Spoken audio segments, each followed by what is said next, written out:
The obvious question, I guess, especially offensively, what was so much different tonight than last night? What got you guys going? Well, that orange ball that we play with, it went into the orange ring, and it stayed in and it went through the net that's hanging from that orange ring. So that's what happened. We took care of the ball too. I mean, right away, we were locked in. We didn't make mistakes turning it over, which didn't allow them to get out in transition. So even though they were making shots early, we weren't giving up easy stuff, and we had control of the game, because we were executing offensively and knocking down shots. Best night. Oh yeah, for sure. I mean, he's had some good nights. The Christmas Day game was great. But this was his best overall game. He showed the whole package in terms of his passing, his defense, knocked down a couple threes, and obviously just an explosive athlete, and really had a great night. It obviously won't be like this for him every night, but are you searching for like a breakthrough moment with him where he suddenly can become part of the nightly equation? I think we're in the early stages of his development, and we're just trying to help him through that process. When you're a young guy like JK and you're brand new to the league, there's so much to absorb, and so much that you don't know. And we're just trying to help him learn all that and not overwhelm him, but also push him and prod him when we don't feel he's pushing himself. It's a little bit of a delicate balance, but we're trying, to make it all make sense with, Santa Cruz here, off day, 3-on-3, work in the weight room, extra shots. He's learning what this is all about.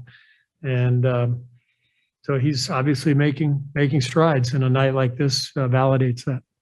Steve, from a team psyche standpoint, just how good did it feel to get this kind of a lopsided win? Yeah, I mean, we kind of needed it after losing 4 of the last 5, and last night's blowout.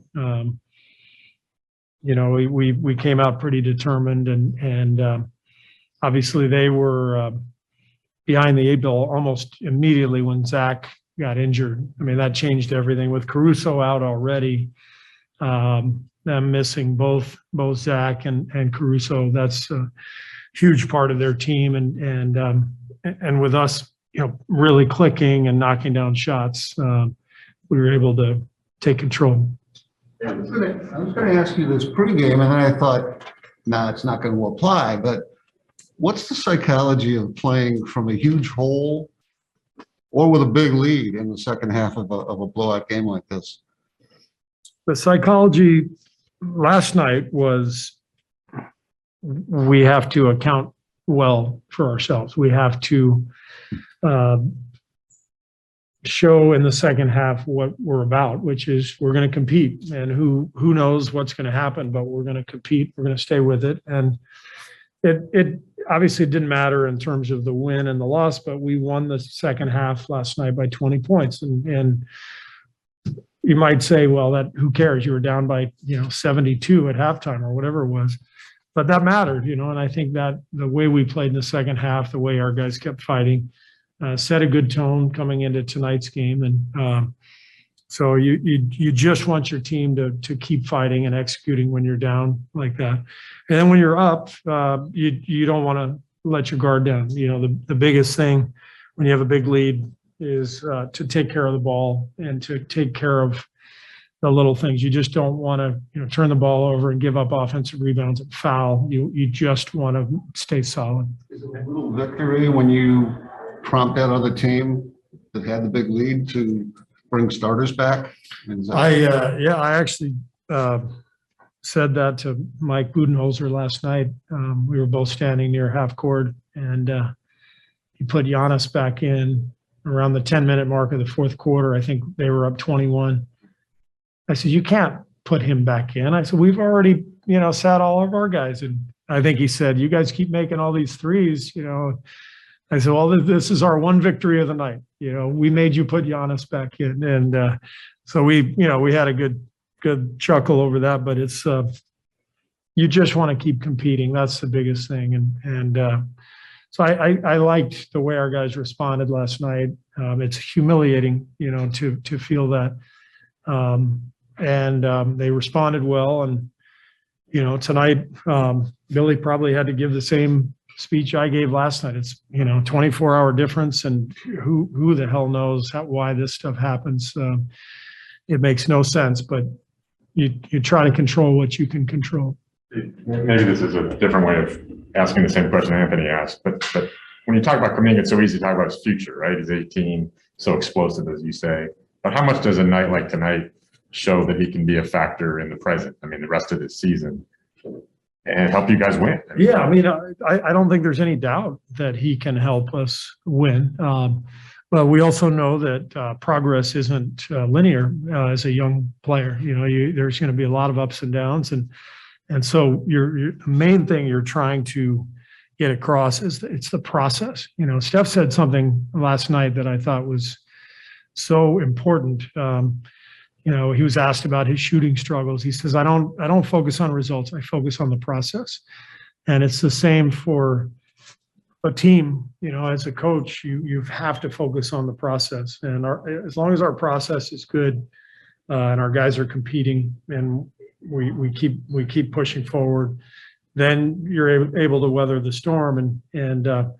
So for JK, we're trying to teach him about the process and how important every single day is. Every time we play him in Santa Cruz, every practice, every 3-on-3, it's all important. And the great thing for JK is he's got these incredible mentors with Andre and Draymond and Steph and Otto and all these guys who have been through it, and they're all really trying to help him out. We all want the same thing for JK, and he's a young guy, so it's going to be up and down. But this is a great night for him. I'm really happy for him. Without getting too much into the X's and O's, what allowed him to, was he looking to attack more? What allowed him to sort of get in that groove today? It looked like he was trying to drive more than settle for. Yeah, the only thing that we've really been emphasizing is running the floor hard, using his gifts, both ways, like sprint the floor hard every time. When I was in Phoenix as GM, we had Sean Marion, who was, one of the best athletes in the league. And every night he would just run the floor hard. And he wasn't the greatest three-point shooter. He wasn't the greatest passer. He wasn't the greatest ball handler, but he was an all-star because he just played hard. And he, by running the floor, all kinds of good stuff would happen. And that's the first step for JK, is to understand his gifts are so unique athletically.